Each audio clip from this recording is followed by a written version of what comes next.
Today is Tuesday, January 28th, 2025. This is Quick Start from CBN News. I'm Dan Andros. China jolts the markets with a rival ChatGPT AI engine. We'll have that top story and more on today's podcast, where we bring you news from a Christian perspective. Don't forget to subscribe and leave a rating. Send us your thoughts too if you want. Quick Start Podcast at cbn.org. That's our email address. Quick Start Podcast at cbn.org. Gets right to our inbox. We'd love to hear from you, even if you want to just say hello. Joining me now to get through the news of the craze, we do each and every weekday, bright and early. CBN's Billy Hallowell. Billy, what do we got coming up on The Focus? Well, we've got Liz Tabish. She's got a new film coming out. She's obviously in The Chosen. We'll talk about that movie and why it matters. All right, looking forward to that. On the main thing, actress Patricia Heaton joins the show to break down her efforts to defend Israel after the October 7th attacks and her passion for speaking the truth, particularly on that issue. Make sure you subscribe to all of our CBN News podcasts. DC Debrief is a weekly roundup of everything going on in Washington right now. Trump 2.0 is happening, so you'll want to get updated on that. A lot happening, fast and furious. And Billy's Newsmakers full-length interviews. Make sure you check those out. All right. We are going to get to the news now in 90 seconds. And Chinese startup DeepSeek has temporarily halted new registrations after a cyber attack disrupted its AI assistant platform just as it sprung to the top of Apple's US App Store. Company had big outages, the longest 90 days, amid skyrocketing popularity for its free AI assistant that was launched on January 10th. DeepSeek's AI is powered by its DeepSeek V3 model. It claims global performance leadership among open source models. There's a lot of debates going on now in Silicon Valley about this, especially what we've seen with TikTok and China, and especially because this data is apparently controlled on Chinese shores by Chinese data servers. And Sudan is facing unparalleled humanitarian disaster after 21 months of brutal conflict between military factions. Tens of thousands are dead, over 11 million displaced, and 25 million are facing famine. And relief workers face immense challenges accessing hard-hit areas due to ongoing violence. Christian orgs like World Vision are trying to provide help. CBN's George Thomas has a very compelling report right now on cbnnews.com. Head over there to check out more stories of the day as well. And I know you've talked a lot about Sudan, Billy, and like Nigeria, the places over there with persecution. It's really underreported across the globe what's going on there. So I want to get your reaction on that before we talk about what's going on with China and their ChatGPT version. Yeah, it's really heartbreaking, and I think it's easy in America for us to pretend these things aren't happening, right? Because we're not seeing it every day. We can go to church on a Sunday, we can send our kids to Christian schools, we can read the Bible in the open, and to have countries like Nigeria in particular, where you have 10,000 Christians having reportedly been slaughtered, and that's probably an underestimate in a 3-year period. We're in dire straits on these issues, and we need to be praying for the persecuted church. Definitely praying for the people there who it seems like a lot of the world is ignoring it, turning a blind eye to what's going on there. But check out CBN's George Thomas and his report there. Always fascinating stuff from George. Okay, quick reaction on China's AI DeepSeek. This was the first I heard of it. It just got launched on January 10th, so it's only been out a couple of weeks. And concerning that China just seems to have a knack for creating these. I mean, TikTok's super viral. And now here they've got this thing called DeepSeek, which is essentially their version of ChatGPT, and people are flocking to it. Well, communists have a way of infecting the brain, right? I mean, we've seen this throughout history. I think it's interesting, and I actually think it's a call to action. And this is why, think about it, Trump just launched his initiative on AI. He just talked about this the other day, almost immediately. So obviously, this is something everybody knows we have to do. I know a lot of us are cautious about AI, worried about how it's going to be used, how it's already being used. But if we don't step up to the plate, other countries are going to dominate this. And I think that's the realization we have to have, with those cautions in mind. same with battery, car batteries, right? I mean, when it comes to electric cars, China's dominating there too. So they see where the future's headed, and they're headed there with it. So we need to be as well. Yeah, there was a space race in the 60s, and now it's the tech race. It's the AI engine race, and it is apparently really on right now. So we'll definitely keep you posted on that. Developments on that story as they become available here on the CBN News channel. All right, on to the focus story now. And as we mentioned there at the top, actress Elizabeth Tabish is out with a timely new film. So what's the premise here? Yeah, this is important. This film is called Beyond Between Borders, rather, and today is the last day it will be in theaters. So it's just a 3-day run. So grab your tickets, go and see it. Of course, you can stream it, I'm sure, after, but get to the theaters to see this. It is a compelling look at the Petrosyan family. This is a family that fought discrimination in the Soviet Union in the 1980s. It's based on a real story, and really struggled first in Azerbaijan, where they were living. That was their homeland. And then they fled to Russia and again struggled there. And I mentioned this is in the 1980s, obviously, but the story is just now being told. And just to give you a little synopsis, after finding their eternal hope through a church planted by American missionaries, the hostility of everyday life pushes them to seek refuge in the United States. In the shadow of exile, hope became their home. And so it's this film, really, Between Borders, about this journey between numerous nations, eventually ending up in America. Pretty Hmm. powerful story. Why do you think this topic matters and resonates particularly right now? Yeah, so Tabish, she obviously is in The Chosen. She plays Mary Magdalene. That's where people know her from. She took this role on, she is Armenian, part Armenian, and we've covered this a lot at CBN News, which is why we're covering this film. This issue in the 1980s, this family was dealing with, the Armenians are still dealing with it. They were just forced out of Nagorno-Karabakh, where that was their homeland. Many Armenian Christians, Azerbaijan forced them out of it. And so you have this real life story from the 1980s of this struggle that was going on then that we're still dealing with now. You talk about underreported things. Nagorno Karabakh was completely decimated, and the Armenians were completely forced out, and almost nobody in the mainstream media is talking about this on an ongoing basis. And so this film is important because it's pointing to a plight that was decades ago, but one that speaks to things that are still happening today with Armenians. But beyond that, it's a story of hope, right? Of faith, of American missionaries changing lives abroad. And that's always a great story to be telling. Yeah, those are great stories to be telling, and it does sound powerful. And what do you think audiences are going to take away? Like you said, like this is a story that this particular one happened a long time ago, but people are obviously in that region are still sadly dealing with similar issues. What do you think audiences are going to take away? Yeah, there's that issue, right? There's a story that is still going on, right? This geopolitical, cultural, faith, religious story. But beyond that, this family, the Petrosyan family, she plays Tabish Violetta. And by the way, you'll be able to watch on our YouTube channel our interview with her talking about these issues and about that role.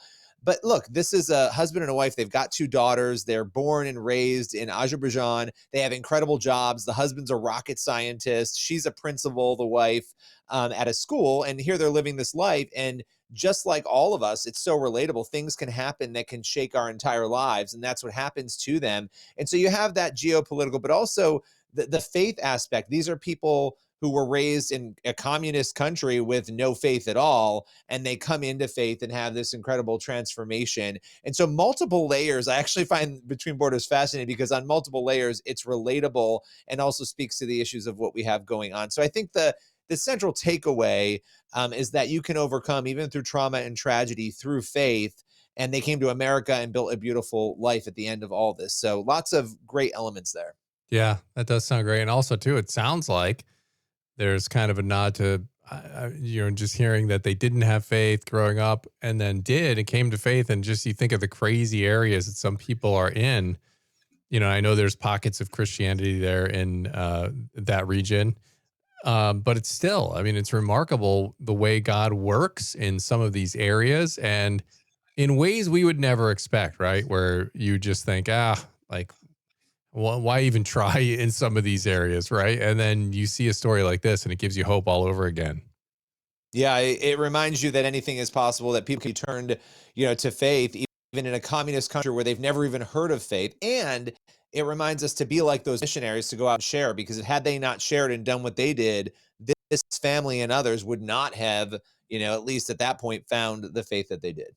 Yeah, absolutely. Well, it's a great story and appreciate you bringing it to the podcast today. Make sure you check out that full interview there that Billy had with Elizabeth Tabish. And you can find it on the CBN News YouTube channel. All right. We're going to head over to the main thing now. And another actress, Patricia Heaton, joined the podcast to talk about her efforts to defend Israel after the October 7th attacks and her passion for speaking the truth.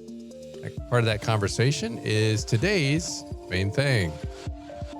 Patricia, I appreciate you joining me again. There's a lot to talk about. I want to get into a great event that you're going to be hosting, but I want to start with your advocacy for Israel, because you have tackled a lot of issues over the years. You've spoken out on a lot of things. What, if anything, has been different about this particular issue? Oh, gosh. It's not something I sought out.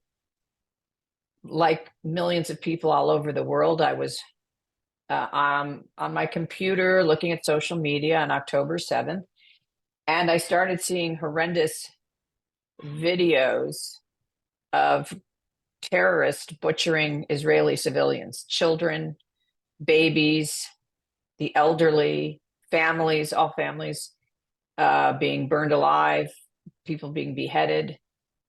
And I was so shocked, and I assumed that the rest of the world would be outraged. And there was not only silence outside of the Jewish community, but campuses exploded in pro-terrorist rallies with printed signs and flags and keffiyehs, all at the ready immediately afterwards. And I thought, why is this any different from the Holocaust? Why is this different from Paris, when the editors of the Charlie Hebdo newspaper were slaughtered because of cartoons? The whole world rose up in protest. Je suis Charlie Hebdo. So suddenly it was quiet. And Israel, within 48, 72 hours, became the enemy. So I just thought, something has to be done here. What's wrong with people? What has changed? And so my partner Elizabeth and I got together and went out to find out what has changed and what can we do about it. And unbeknownst to us and the rest of the world, there's been a lot of propaganda being seeded through universities, through institutions, by people whose salary is paid by Iran, by Hamas, by Hezbollah, by Qatar, to brainwash and propagandize people into thinking that Israel is an occupier of Gaza, even though they left there in 2005, that there's some kind of imprisonment camp that the Gazans live in, even though they cross back and forth to the Israel border to work every day before the war. The one place they couldn't cross into was Egypt, because Egypt wouldn't let anybody in. That's the other border. Nobody has said a word about Egypt putting Gazans in a camp. The reason that Israel had to be so adamant about their security when people were crossing in and out is that for years, terrorists would cross over the border and then murder, shoot, run over, stab Israeli citizens. So I just felt, I don't know, I felt God calling me to do something. And Elizabeth and I had become partners in that. And it really exploded because we didn't realize how little support there was outside the Jewish community for the Jewish community.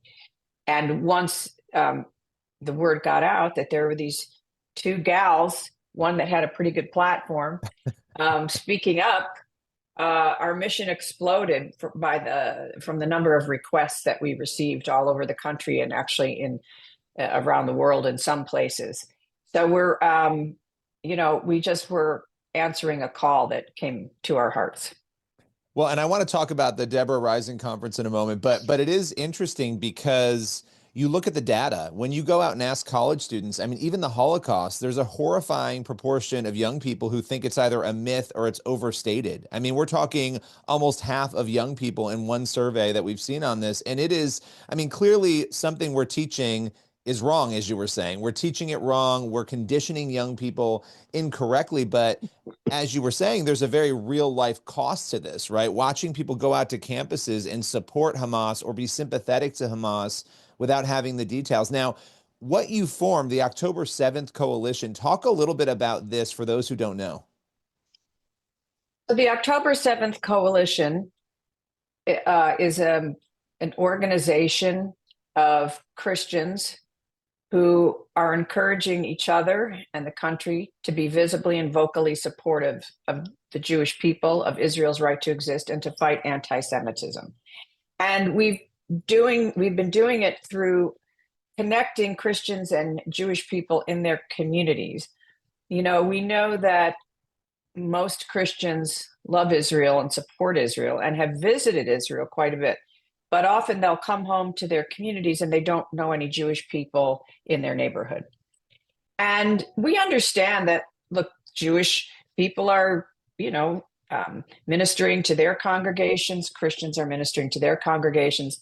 But as the Bible says, in such a time as this, for such a time as this, we need to be in more communication with each other and solidarity together. We need to recognize, we need to remember that there are people in the world who want to not just destroy Jewish people, but destroy Christians also.